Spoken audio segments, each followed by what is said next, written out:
Ну, я, скажімо так, знаю людей, які за Зеленського. У нас така зараз кількість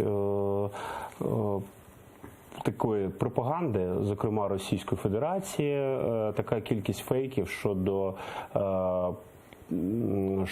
Зеленського, Порошенка, Тимошенка, така кількість обоюдних інформаційних кампаній, що дуже складно пересічному глядачу все це витримати.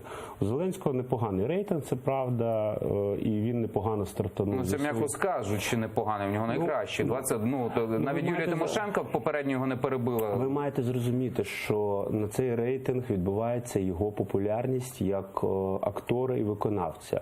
Вони розпочали свою інформаційну кампанію давно, і вона розпочалася саме цим проєктом, який насправді під це й виділялися гроші, проєктом фільму «Слуга народу», президент. Тобто він почав створювати собі репутацію такого хорошого, красивого президента ще за рік. Тобто він вже рік веде цю кампанію фактично.